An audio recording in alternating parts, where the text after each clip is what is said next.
Bill models an Sn3, and he developed his interest in narrow gauge during the 1982 visit to Durango. Today, we will visit his second and his current layout, which was begun in 1991. In 2009, he started expanding his interests, and he purchased a Little Engines 040 kit in 1/8 scale. That led to classes in machining and boiler operations at the local tech school, and now there are 2 live steam locomotives running around his backyard. Bill is also a frequent volunteer at the Friends of the Cumbres and Toltec Scenic Railroad, and he works there in the summers. With that, Bill, over to you.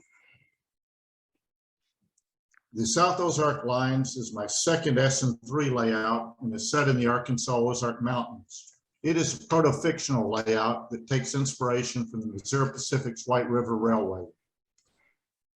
Work on the line started in 1991 and was essentially complete in 2016 with minor additions since.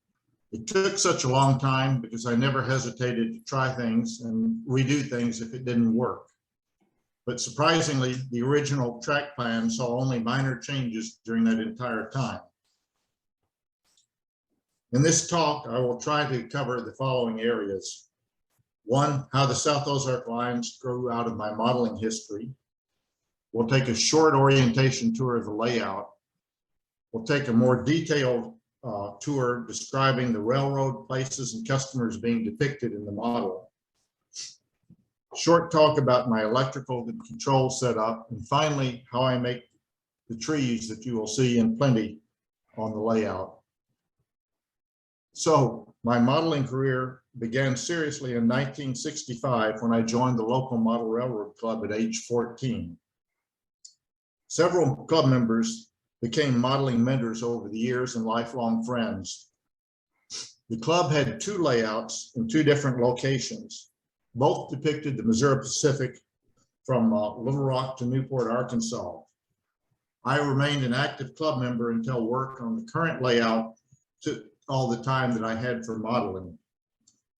It wasn't until 1983 that I had my first chance for a home layout, and by then I had decided that I would really want to work in Sn3. Having worked on only club layouts, I had no experience with building a home layout and spent the next 7 years learning what to do and what not to do. So by the time that we moved to our current home in 1991, goals for my next layout were clear. In the new layout, I wanted to maintain a balance between scenery and track, to create a sense of immersion into the scenes through walk-in. I wanted to use hills and forests as scenic dividers wherever possible. I wanted to allow operators to walk around with their trains. I wanted to avoid duck unders if possible. I wanted a varied mix of operations, and I wanted to have well-lighted layout and work areas.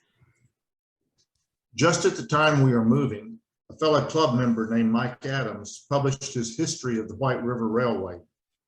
After a quick read, I had a prototype setting for my new layout. The White River Railway started near Newport and provided a connection to the club's layout theme. Our new home had a large lot that allowed a separate building for the layout to my wife's for relief. After several months of design, a 20 by 32 building was built at the end of the lot, rear of the lot.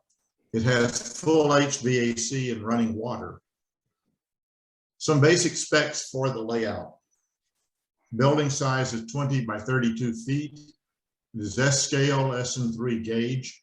Track is hand-laid code 70. Curves are 32-inch minimum mainline radius. The track height goes from 42 to 60 inches. It is powered by both DC and Stanton S-cab.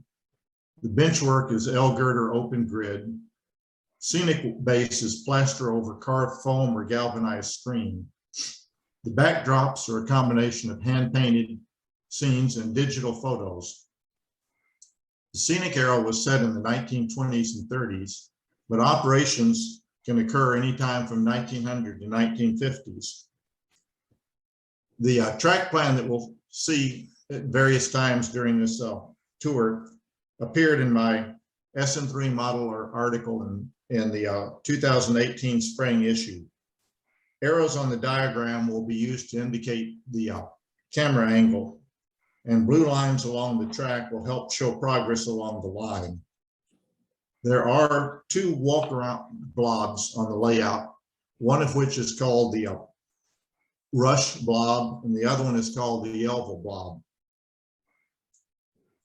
So let's take a quick look at the layout.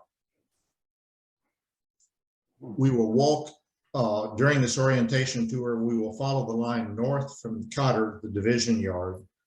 My plan is not that complex, but it can be hard to follow if you can't walk and look around freely, as people operating in person are free to do. So inside here, we'll see the workbench and staging tracks here on the left-hand side. The Cotter yard is straight back, and tracks leaving Yellville are on the right.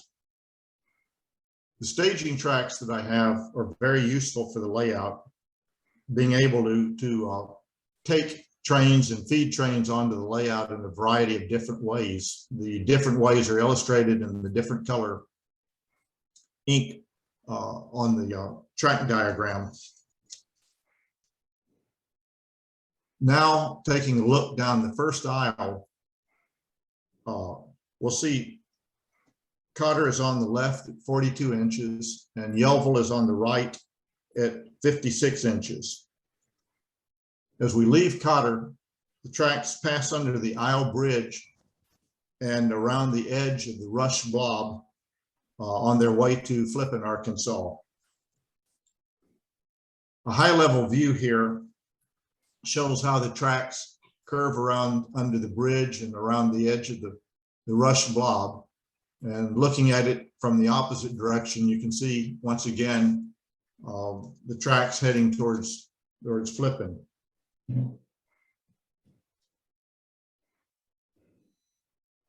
The next photo shows the town of Rush, which I'll talk about a little bit later. It is not on the main line; it is on a branch line called the Cotter, Rush, and Mineral Belt.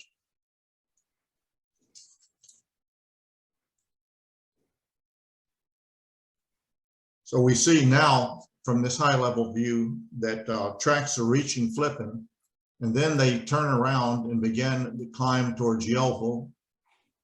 The low-level track here is track heading north from Yellville. From Flippin. The mid-level track is track heading north towards Zinc, and the high-level track is track heading north towards Summit. The layout does fold back on itself several times. Another little low-level angle shot of the Flippin area, just to take a look at how it looks as you walk in. We flip the camera around and face the opposite direction. You can see the tracks begin to climb towards Yellville, and they go over a duck under to gain access to what I call the Yellville blob. This high-level photograph will focus on the rock cuts along the White River that I call the Palisades. As the tracks curve around the end of this blob, they will enter Yellville. So we see where we're headed now. We're headed into the town of Yellville at 56 inches. We still have another 4 inches to climb.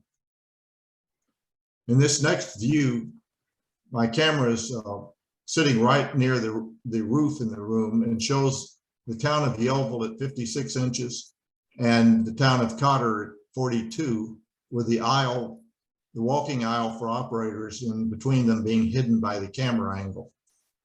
I've just always enjoyed the effect that this picture produces. As we leave Yellville, we curve around through a forested rock cut, and we go back to the entrance aisle. And then the tracks will enter another rock cut as they begin to climb towards Summit. By using that duck under that I talked about earlier, we can get back on the inside and follow the trains up to Summit at the high point on the layout of 60 inches. From Summit, tracks cross the Isle Bridge and begin their descent into Zinc. First, they go behind the Palisades, then through a tunnel, and eventually reappear above the tracks that we followed to get up to Yellville. At Zinc, the tracks enter a tunnel that contains 2 staging tracks in addition to the main line. The main line emerges from the tunnel and passes the cutoff to the Rush Branch, where in this picture we can see a ore train waiting to get access to the main. Then they go through a 2% grade down towards Cotter or to the staging tracks again. That is the quick tour. Start with a little bit more detailed look at it. This time what we're going to do is focus on the places and customers the railroad was designed to serve.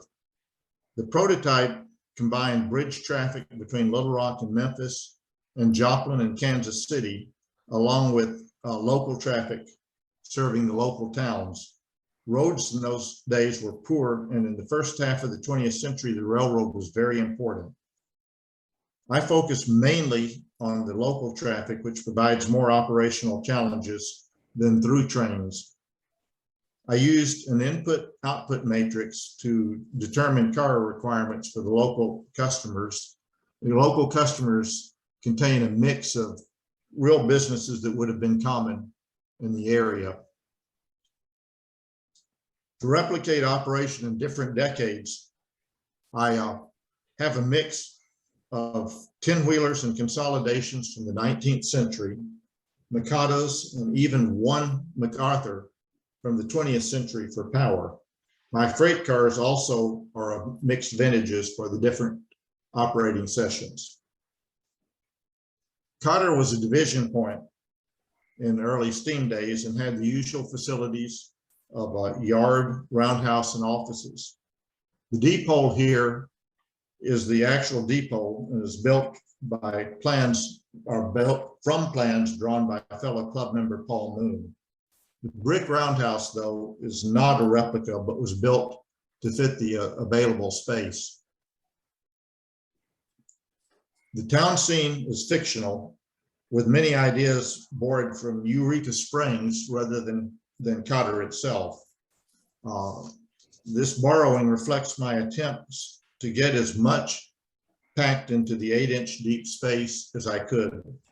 Eureka Springs was a resort town built on a very steep hillside with rows of buildings crammed together at different heights, often with businesses opening at different levels on the front and back. This I tried to copy on the layout, but I really needed to do more because it still didn't look that busy. I thought that commercial backdrops would work, but I never thought that commercial backdrops would blend in well with the model buildings. So I ended up making my own backdrops by photographing my model buildings. In order to take the pictures that I needed, I cleared an area on the workbench and used it like a movie set in order to position, light, and photograph buildings. Here's a sample of the different kinds of things that I tried doing that. It got to be fun, and I ended up taking many hundreds of pictures of different combinations of buildings over time. The next couple of slides show some experiments that I made in trying to decide what to put in the Cotter area to fill out the scenes. None of the buildings, excuse me, that you see in this early test are three-dimensional buildings. They are all photographs of models. The final selection that I ended up with is in part seen in this right-hand photograph. Now, to see how the use of this last row of building flats enhances the feeling of depth.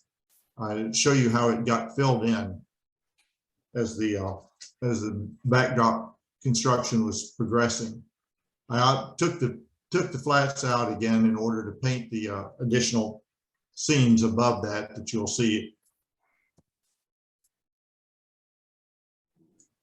All right, local businesses in Cotter include the coaling tower, the engine house boiler room, CD Farm Goods, the Akery Machine Shop, a coal and oil dealer, a sand house, ash pit, caboose and passenger car servicing, a building supply warehouse, the freight house, the railway express agency, the grocery warehouse, and the widget factory. That's the widget factory there. As we move on, we follow the low route out of Cotter again. And after rounding a curve, our train passes through rock cuts, goes beneath the Isle Bridge, and then skirts the edge of Rush once again. Now for a more detailed look at Rush. It was a real mining boomtown through World War I when zinc was in high demand. The boom died after the war, before rails actually reached the town, and it is now a ghost town. The Morning Star Mill in town, I named after a real zinc mine or mill in town. But I had completed the scene long before I found a photograph of the actual Morning Star Mill. However, by that time I had converted the mill into a coal mine and mill in order to add traffic to the railroad. The town itself receives lumber, mining supplies, food, and general merchandise via the Cotter Russian Mineral Belt branch line. As we enter the Flippin area, we now see a large mine dominating that scene too. It is the Evening Star Mine and Mill, and it is really part of a larger structure. Recall that we just passed the Morning Star Mine in Rush, and now we see the Evening Star Mine. Just as the Evening Star and Morning Star are really only Venus, these two mines are different sides of a single large building that spans the hilltop. Gator board was used for the walls and roofs and was covered with evergreen corrugated styrene. These pictures were taken during the construction in 2005. The depot in Flippin is a Mopac second-class depot design. Freight customers here include the open shed transfer, a warehouse, a tie collection point, the railway express agency, and a coal and oil dealer. The mine requires lumber, coal, and mining supplies. Now, a comment about the tie collection points. In the early 20th century, when many farmers had portable sawmills, they would cut white oak ties and sell them to the railroad for a little extra cash.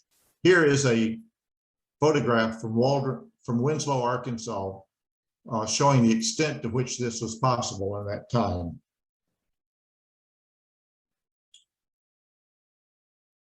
As we leave Flippin, the tracks are now at 51 inches and continue to climb towards Yellville.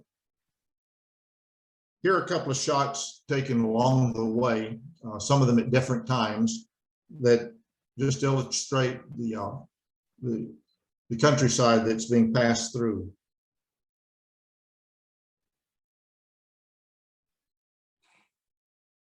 The Palisades on my layout run for about 12 feet on the actual layout, and they represent track that was suspended or above the White River along the way. The inspiration for the Palisades was on the real White River Railway, these rock cuts near Calico Rock, Arkansas. Features that I tried to model include a small tunnel, overhanging cliffs, and finally, my favorite long shot of the of the Palisades that try to give a feel for how precariously the track is perched above the river at this point. To do all of these rock castings, I used a technique developed on my first layout to make the cliffs. It's by putting up molds while they are still somewhat wet and flexible, one can blend multiple castings together and get rid of joint lines. In these photos, the molds are being applied in serial form to a contour. The joint lines are worked while the plaster is still soft just after the mold has been removed. What is being represented is upturned limestone, so making sure the angle of the various molds is the same is critical. There are black lines painted on the backs of the molds to aid in this alignment. In this particular example, the angle is changing at the fault line. All right, we will continue around the end of the blob and into Yellville, which is roughly 56 inches above the floor at this point. The town is a mixture of kit-built, scratch-built, and kit-bashed structures and is my most complete town on the layout. I have all my passenger trains stop here for lunch, and there are 2 dining places in town and a pool hall to visit during the stop. The depot, which we see, is based on the first Mopac station, which burned in the 1920s. The businesses in the town include the freight house, a team track, grain storage and farm equipment business, a coal and oil dealer, a tie collection point, the Art Mo building supply, a food distributor warehouse, and a produce warehouse. When we look at the town, you'll notice that the sidewalks for the businesses are well above the street level. This was common in this part of the country and was intended to protect customers from mud during the rainy parts of the year. The grain elevator there was based on the old Niemeyer elevator in Little Rock, which was actually at one time served by the narrow gauge railroad, the Little Rock, Maumelle, and Western. The hotel is a drummer's hotel with space for salesmen or drummers to set up their displays, and also has a quick lunchroom for railway passengers. The design is freelance, but is based on many photographs of such hotels in the area. Leaving town, we pass through the forested cut that acts as a seam divider. There's a hobo jungle hidden down in the forest. You can see A number 1 strolling into camp just in time for dinner. As we pass the rock cut, the tracks now are running along the entrance aisle again, and they will go through another cut on their way to Summit. This photograph shows a steam shovel cleaning up a rock slide at the entrance to a tunnel as the train prepares to go through the rock cut. Originally, this siding was intended to hold a sawmill, but there just wasn't space to make a realistic depiction. So a tunnel to nowhere was added, and a slide was created so that no one would try to run a train into the wall. It turned out to be a very busy siding that requires coal, ties, rail, and other supplies in and rubble out. Summit is the high point on the railroad at 60 inches. The mine is the main customer here and receives coal, lumber, equipment, mining supplies, food, and other supplies for those living and working there. After taking on water, we will leave Summit by crossing the Isle Bridge and beginning to descend into Zinc. The Isle Bridge is a duck under bridge that allowed me to add more than 60 additional feet of mainline run. It was created from 3 Vollmer trestle bridges pieced together to span the 42 inches across the aisle. We are now descending into the town of Zinc.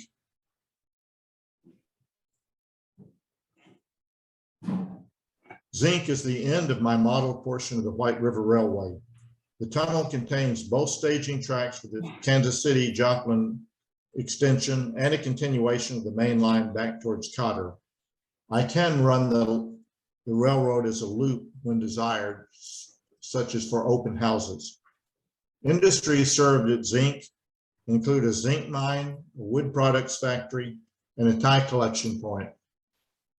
Outgoing products are wood products, zinc ore, cut ties, while inbound cars will drop off lumber, coal, and general supplies.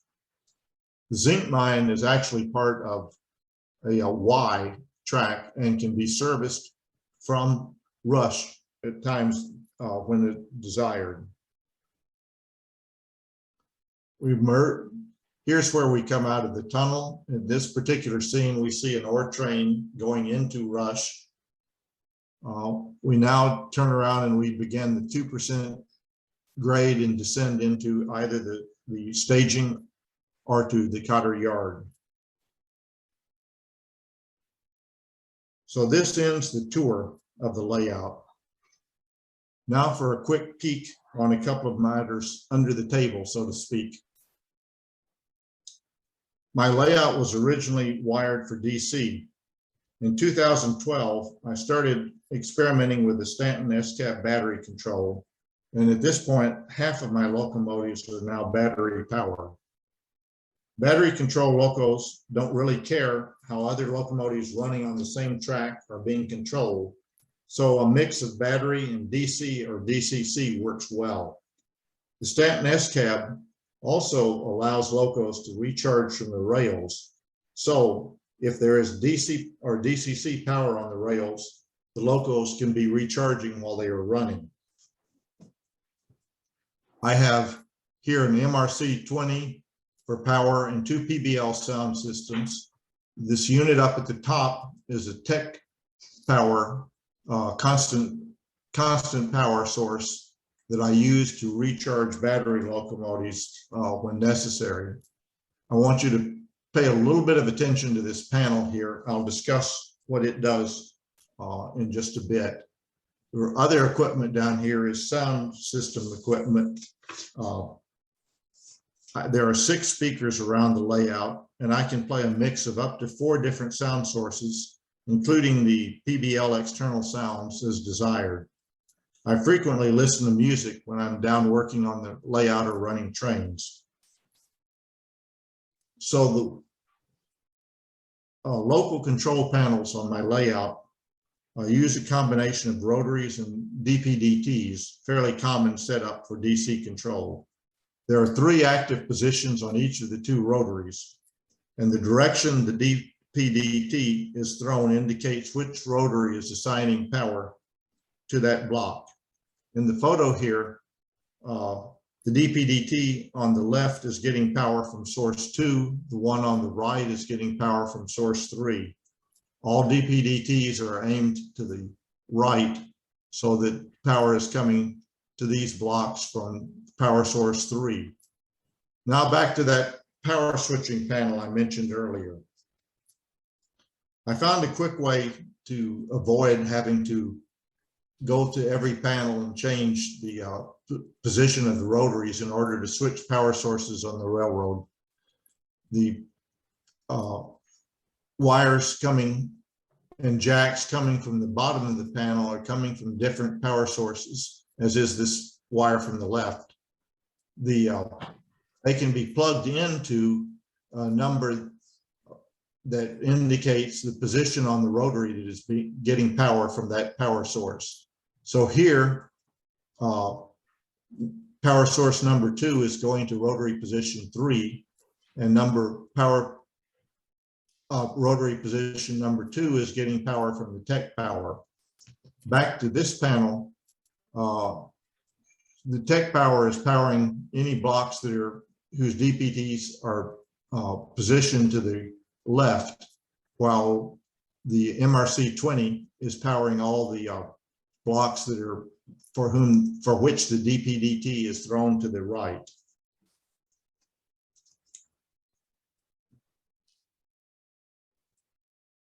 Finally, a little bit about trees on the layout.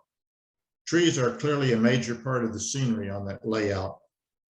By design, they play a major role in helping divide scenes. It's an idea that I got from the way Japanese urban gardens shield themselves from the city outside the garden using thick lines of trees on the boundaries. I have no idea how many trees are on the layout, but the majority of my tree trunks were made from the berry clusters of Nandina, a form of decorative bamboo. Here's a general picture and a close-up picture of one of the Nandina bushes in my yard. I started using Nandina branch supports for the berry clusters as tree trunks many, many years ago. They hold up very well, as some of my trees actually predate the current layout. Here's some samples with berries and without berries.